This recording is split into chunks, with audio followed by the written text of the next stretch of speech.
Hello and welcome to the Liverpool.com podcast for this week. Don't worry, we won't be going too much into detail on the weekend's disappointing result against West Ham United, but we will try and lift the mood a little bit as the international break starts to set in.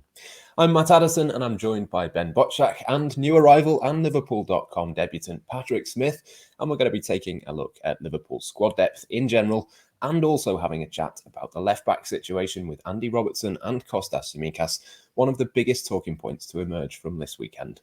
Should Tsimikas be given a go ahead of Robertson, or has Robertson done enough over the last couple of seasons to justify retaining his place despite a run of shaky form?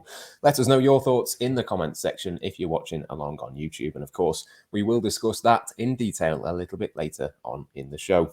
I want to start, though, Ben, with a bit of a general look at Liverpool's squad depth. I think it probably makes sense to start with the midfield, given all of the injuries in that position so far this season. Obviously, we know James Milner, Naby Keita, Harvey Elliott, Curtis Jones. It's a long list of those that were missing for this weekend and a couple of the matches before. But how reasonable do you think it is to suggest that maybe Liverpool should have done more in the summer? Have maybe a few fans been proven right with the fact that they wanted a couple more signings? How do you think it's gone so far, and how predictable do you think that was? It's difficult to say, really, because you always have the benefit of hindsight. But I think going into the season, if I'm trying to remember, I wasn't too worried about Liverpool's midfield depth, especially with Harvey Elliott kind of proving himself earlier on in the Premier League. And I mean, it's a big comparison, but I would say right now the midfield injuries can be comparable to the centre-back situation last season. It's kind of an unprecedented series of injuries, and it's hard to predict that going into the season. It's hard to prepare for that as well because, I mean, who do you sign to be fifth or sixth choice? Like, who's also competent enough to come in and do maybe a better job than Oxlade-Chamberlain? I don't think there's a lot of players in world football who would accept that role.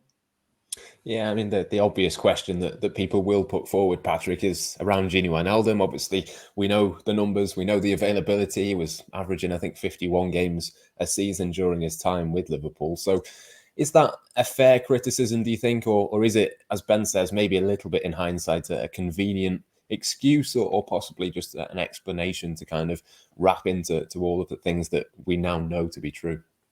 Thinking back to August, I didn't really think we'd need to replace Wijnaldum as such. I think we had, Harvey Elliott coming through, was playing so well in August, obviously got injured. We're just sort of in that unfortunate conveyor belt of rotating injuries. We've always seemed to have 2 or 3 players fit, especially now. It's never, let's choose 3 of the 5 or 6 midfielders. It's okay, we've got 2 fit and then 1 coming back from injury. And it is painful seeing Wijnaldum playing so well for PSG as well. He had, I think it was 2 goals in the midweek in the Champions League for PSG last week. I do think we are slightly missing him, but, part and parcel of the Premier League. I don't know if we need to replace them yet and sign someone else. But, we are running thin already and it's only November. Yeah, I'll stay with you, Patrick, as well for the next one in terms of sort of obviously the Wijnaldum question and not signing someone. Ben mentioned before about how difficult it is to sign somebody. But I suppose the counter argument to that, to kind of play devil's advocate, would be to say, well, James Milner is 36. Fabinho's had a history of being injured for sort of 4 or 6 weeks in the last couple of seasons. Jordan Henderson's not getting any younger. Thiago is 30. There is, as much as there is a long list of midfielders in there, that there is, I think, a bit of an argument that you will still get minutes. And I suppose the early signs, and it is only 17 games in all competitions, but that the early signs are kind of there that might be true. I think we might be better off as well signing a replacement number 6 rather than someone for the Gini Wijnaldum role. I think there's no one that can actually hold anywhere near the level of Fabinho. I know he's one of the best midfielders in the world in that position, but no one else in our squad can really play that position that well. I think they're all more suited to the box-to-box style that the other 2 positions sort of hold. I don't know who we go for, but I think that would probably be a better area for rotation cover because Fabinho does seem to be injured quite a lot, and as you mentioned there, he does seem to have problems persisting his career. Yeah, I mean, Ben, you mentioned Alex Oxlade-Chamberlain before. That kind of ties in with the obviously can play number 8, can play a little bit further forward, but isn't going to play a little bit further back. I know you've written something on him for Liverpool.com that will be out probably the day before this podcast is released. But what have you made of him so far this season? Do you think it was predictable that he maybe has struggled a little bit? And what do you think it might take for that to kind of turn around a little bit for Jurgen Klopp? Yeah, it's a tough one with Chamberlain because when you look back to his best period at Liverpool, it's been a long time since we've seen the best of him, and you can't really fault him because he had 2 very serious injuries, and it's hard to fight back from that, especially when you're not getting regular minutes as well. I think he needs sort of a constant run of fixtures to get back into the rhythm and of the game and the Premier League in particular. But that's difficult at Liverpool when you're challenging for the title and there's so much at stake in every game. So I don't know. I think that's something Liverpool might have to visit in January and see whether perhaps a loan spell or even a permanent transfer would be available for him. When you look at someone like Jesse Lingard and the impact he made at West Ham, that could be a path to follow. And I don't think Liverpool should write him off just yet, but I don't think he is someone who can be trusted to play regularly in the first team right now. Yeah, I think for me, Patrick, he kind of falls into that category of he just doesn't quite fit in. You don't quite see how he comes in and plays that Jurgen Klopp role. Obviously, a very different player to Gini Wijnaldum. But I suppose, having spoken through all of these midfield options, the kind of running theme is that maybe it's just not quite the right balance in that midfield. I suppose, you mentioned not having anybody to replace Fabinho, maybe not having the right balance in the number 8s as well. Is that something that it's a fair criticism to level, or is that just because they're missing so many players? Maybe as soon as Keita or Curtis Jones or Harvey Elliott come back, maybe that is just solved, and that's just the position Liverpool have to deal with from now on. I think that's the nail on the head. I think we've got a lot of players that sort of fit that role of they're not quite a number 10, they're not quite a number 8, they're sort of halfway between, or they're a converted winger into a centre midfielder like Chamberlain. I think Harvey Elliott, you could argue, would be a winger, but he dropped into that midfield role before he got injured. Curtis Jones as well is quite good out wide, but is he a centre mid? I think the main problem is we always seem to have one player in midfield coming back from injury into the side by nature of our midfield now. And that's where the problem lies. They're just not up to match speed. And that's, you can always find, look at the Brighton game. Prime example of that. It almost feels like you've got one midfielder doing two people's work, like Fabinho, whether it be Henderson. I think we got caught out with that yesterday, to be honest. I think Chamberlain was just a little bit off the pace. He had some good moments, showed a lot of promise, very good driving forward, but defensively, I just think he's just missing that spark. And a bit of bite as well. I want to see a bit of aggression in there. We don't really seem to be putting in that many big challenges. And in a game against West Ham away, you need to impose yourself on it. I think that's where we could have been lacking. Yeah, I think it's fair to say that Thiago kind of fitted into that as well. He looked miles off the pace midweek, even further off the pace against West Ham as well at the weekend. So maybe it wasn't the easiest game for him to come back into. Ben, just before we move on to the attack and have a similar sort of conversation around sort of the players that Liverpool have got further forward, I wanted to mention Takumi Minamino, who kind of fits both categories almost. We've seen him obviously off the bench a couple of times. He's played in midfield now for Liverpool. I wrote something a few days back to sort of suggest that it could be his best position. It could be a role that suits him. But I suppose, again, it's a physicality question, isn't it? I think it's got to be a very specific match scenario for that to work. Against 10 men, against Atletico Madrid, maybe it works, but possibly against a high-intensity West Ham is maybe not the time to be doing that. Again, similar to OxladeChamberlains almost, it's maybe just not quite the right fit, do you think, for a Jurgen Klopp number 8? Yeah, I'd have to agree. I think it was certainly your piece was centered around Jesse Marsh's comments, and it was interesting that he made those remarks. But I think Minamino comes across as someone who's a sort of a luxury player. He's good when he's afforded time and space, and he's very technically gifted. But I think physically he's still really not up to the task of becoming a midfielder in the Premier League. But then as well, paradoxically, you can't really see him playing out on the wing either because he doesn't have the pace of Mane or Salah. So yeah, he's another one who sort of poses more questions rather than answers at Liverpool. Yeah, I suppose at least with Minamino, it was only a small fee that was brought in for, only 7.25 million, and there's lots of other players that you kind of have a lot more concerns about, Thiago being one of them, maybe one or two others in there as well ahead of him. And of course, the other bonus, as you say, for him is that he can play in the forward line as well, so possibly could be a fair few opportunities for him.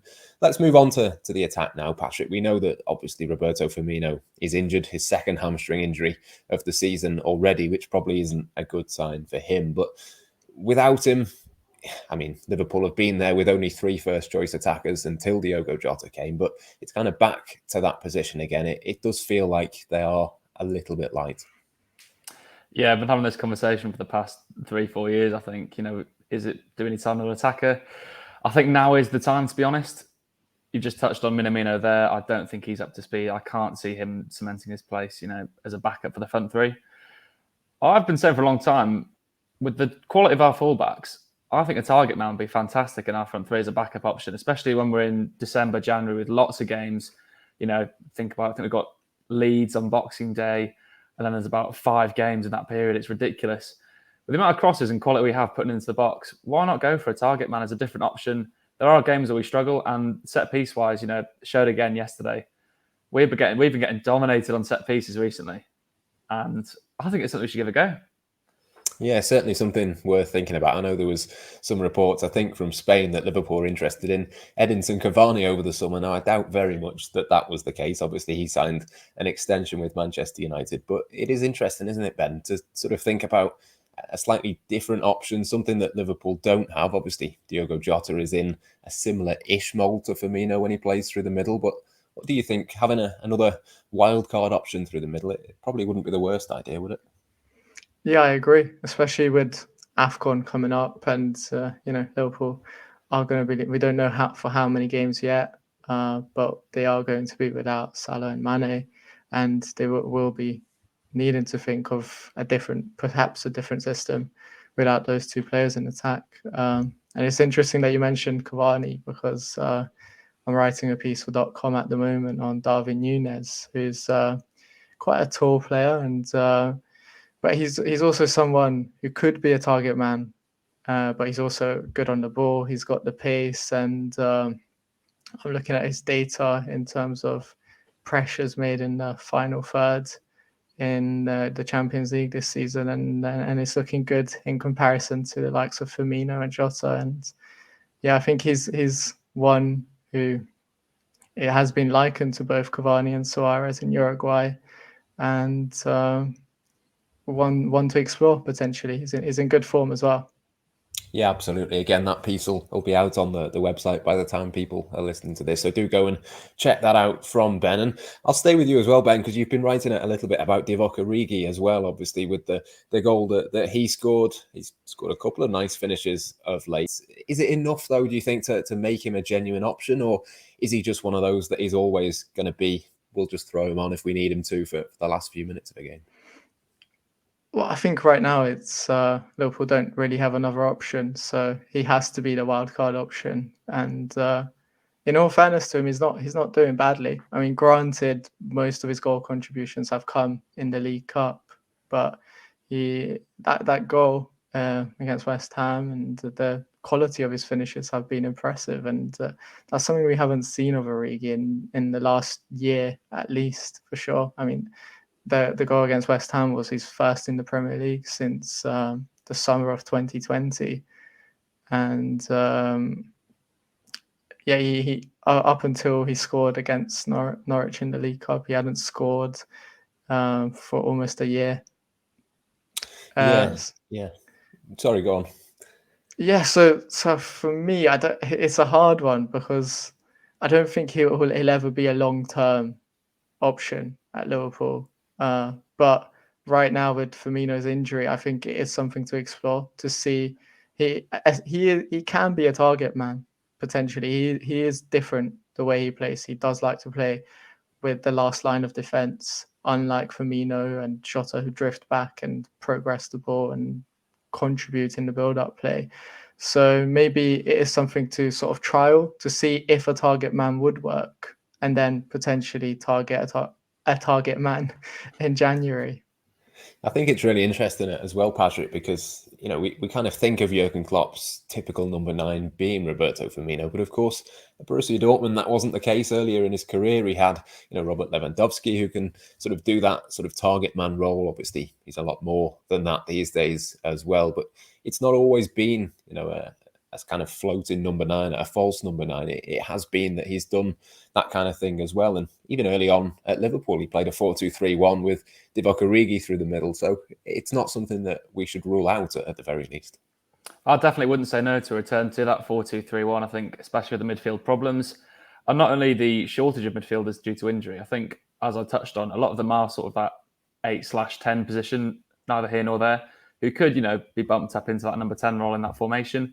And then with a target man, I think that would give them the freedom to, someone like Oxlade-Chamberlain might be better off in a midfield where he's ahead of 2 rather than part of a 3. I think that could work. But yeah, I think Divock Origi, I'm not entirely convinced. He's been very good this season, but I don't think I want to be sticking with him through January, to be honest. I'd like to see someone else brought in. Just so we have another option as well. I love Origi. All Liverpool fans love Origi, but I personally would like to see someone brought in January. I think now's the time. Yeah, it's an interesting one, isn't it? I think the only thing that I'm thinking about in terms of January is, would Liverpool not have made that signing in the summer to bed them in rather than do it in January? I suppose possibly things might have changed, circumstances might have changed, but they don't tend to do business in January unless they have to. I suppose, would that be your concern, Patrick, that maybe if they were going to do that, they would have already done it? Or how do you sort of see that playing out? Yeah, that is a concern. And then also the other concern is you pay a premium price in January because no one wants to sell. I'm not sure what the transfer market is like in terms of finding a target man. I think we'll be paying a lot over the odds. But that's not always a bad thing. If you look back to January a couple of years ago, another Uruguayan striker we signed, I'm sure we're all aware of. Why not go for another one, as Ben touched on there? What's to lose? Yeah, absolutely, yeah. I think we'll all be supporting the teams that are playing against Egypt and Senegal, though, in the AFCON. Yeah. We don't quite know exactly how many games it's going to be. It could be a maximum of 8, as I understand it, but I doubt very much that, Mohamed Salah and Sadio Mane would want to miss the game against Chelsea on the 2nd of January, of course. So it's going to be a few games, isn't it? I think certainly there'll be at least a couple of Premier League games, Ben, within that, possibly a League Cup semi-final, which is 2 legs, possibly a couple of FA Cup games as well. I mean, just thinking about that, do Liverpool have to get someone in January, or can they afford not to, do you think?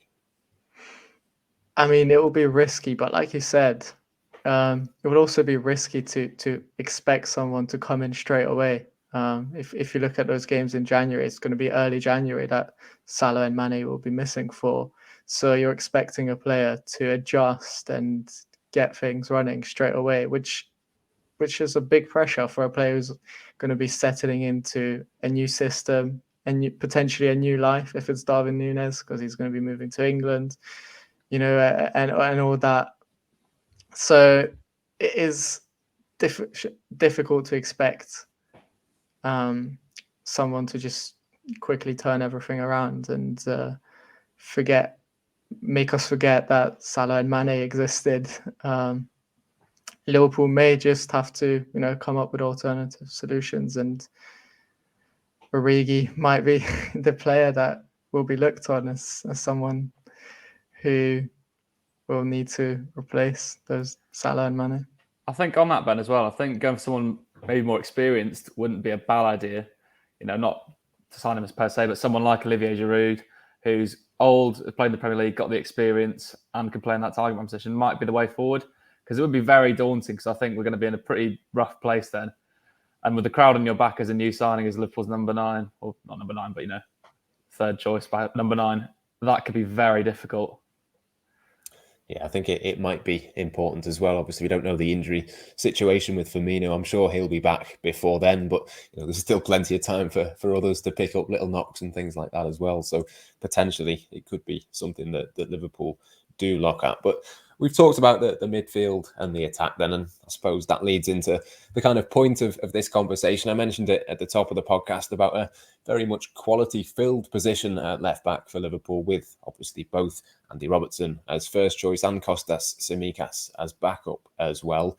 Ben, I'll come to you first on this one. There's been a lot of talk about it over the last few days. Obviously, Tsimikas played really well against Atletico Madrid. Robertson came back in for West Ham as expected, but are we at the point now where there is a reasonable conversation to be had about which of the two of them is the most in form and is the most useful for Liverpool? Or is it still Robertson first choice for you, as Jurgen Klopp actually said on Friday? Robertson is the best in the world and he is the number one. Do you think we're at a point now where you can have a reasonable conversation around that? I think you can have a conversation, but for me, the answer will still be Robertson. Tsimikas has done well, and he is pushing for the first team spot. But right now, I think some of the criticism in Robertson's performances have been a bit harsh. Even against West Ham, I thought, he didn't have the greatest of games, but neither did everyone else. And, where it had Mane converted his cross in the second half, we'd be talking about another Robertson solid performance. So I think it's a bit harsh to sort of, exile him from the starting 11 just because Tsimikas has had a few games. In games where Liverpool had been comfortable, I'd like to see Tsimikas against in a performance like West Ham and see how he would do. And I think Robertson would come out on top in those performances. I'm still not convinced. I think Tsimikas might be slightly better going forward, but defensively, and especially in terms of pace, I think Robertson wins every single time for me. What do you make of it, Patrick? I think that Robertson's come under a lot of scrutiny. There's been a fair bit of criticism of him, but the fact that we do regard him as one of the best, if not the best, in the world in his position, does that almost count against him? Do we hold him to higher standards, do you think, or has he dropped off over the last few weeks? I think Ben's hit the nail on the head, to be honest. I think partly because Tsimikas is playing so well and some fans are looking for a scapegoat performances. I think Robertson has been unfairly criticised recently. I still think he's the best left back in the world, and I love the way he plays. I think he's brilliant. But Tsimikas is having a really good season. I think the quality he has on the ball as well. I would even argue that technically his crosses might be better than Robertson's. I think Robertson's more effective at beating players and getting to the byline and putting the ball across.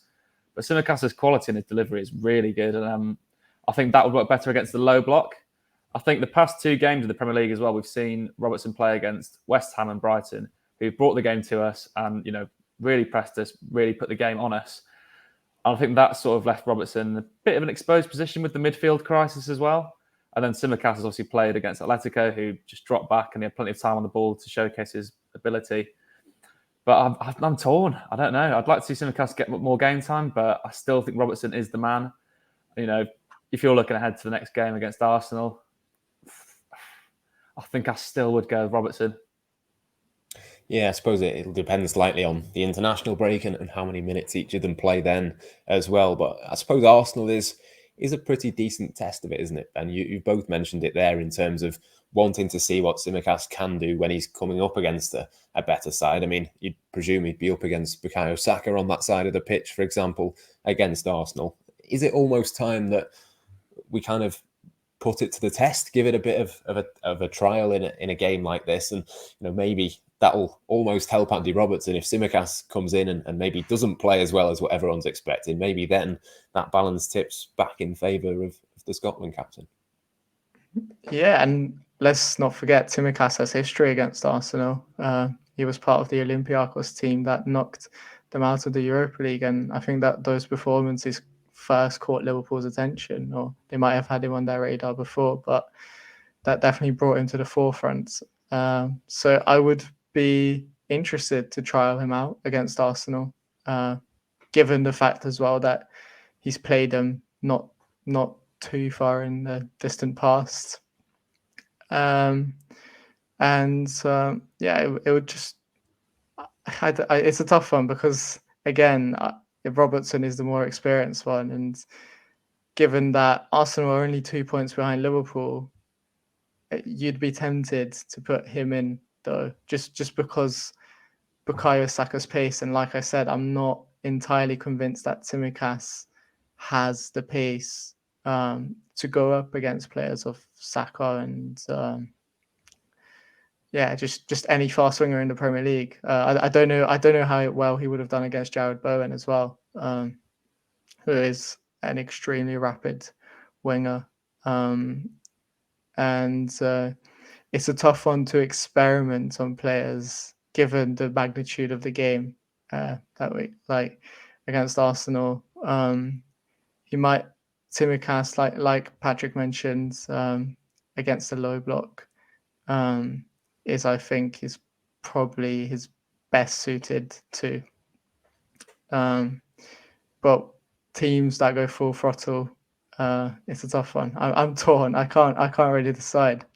Yeah, I suppose it does speak to the depth that Liverpool have got, that there is even a conversation about these two to be had, Patrick. But just before we move on then from the Tsimikas and Robertson conversation, I mean, what is it specifically, do you think, that Tsimikas maybe has over Robertson, or Robertson has over Tsimikas? I think for me, his dead balls are probably better, his crossing is slightly better, Tsimikas, but I suppose at the same time that there is a bit of me thinking, well, we have only seen it against a small sample size. It's maybe not a big enough, number of games to be able to assess that on. Where do you kind of stand on that point? Yeah, we've already touched on it. I think Tsimikas' quality of delivery is better, as you just said there. But the thing with Robertson is, although his crossing may not be as technically good, he's going to beat the fullback, 5-6 times a game and put a ball across. And sometimes, it can be a very simple game. It doesn't matter how good the ball across is. If it goes through and finds someone, you get an assist. And the amount of assists he's got over the past few years, it is effective and it works. And with the way we play, depending on the opponent, of course, and of recent, it's not been too brilliant. I think he's been harshly treated. I think Robertson's defending of late hasn't been brilliant, but it's never been his strong point of his game. He's always solid enough. He's always not afraid to, dig in and put a tackle in. I think we're yet to see that of Tsimikas, to be honest. He's not really been tested defensively as such from what I can remember. So it would be interesting to see him against, as Ben mentioned, a Bukayo Saka. I think that would be a big, big test. And I'm not sure defensively that Tsimikas is ready for that. So I think Robertson has the edge defensively, albeit it's not his best trait, and that's what he's been sort of scapegoated for recently in his performances. I still think I would go with Robertson. Yeah, it is a really hard one, isn't it? I've kind of thought about it both ways, and I think it's really interesting. But just to finish off then, Ben, I mean, just in terms of the squad depth, obviously, at Liverpool, it's something that gets talked about a lot. They don't speak as much about City or Chelsea, for example, in that regard, mainly because they've spent a fair bit more money. They've got, obviously, £100 million footballers sat on the bench in Jack Grealish for one of their biggest games of the season. But at the same time, I think we have to point out for balance that, Manchester City would love either Robertson or Tsimikas. They don't have a left back to the same standard of either of them. You look at Chelsea, there was a lot of sort of talk about Saul Niguez coming to Liverpool in the summer.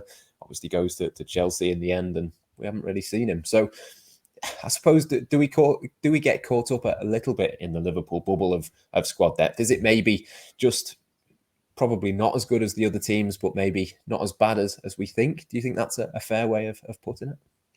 I think so.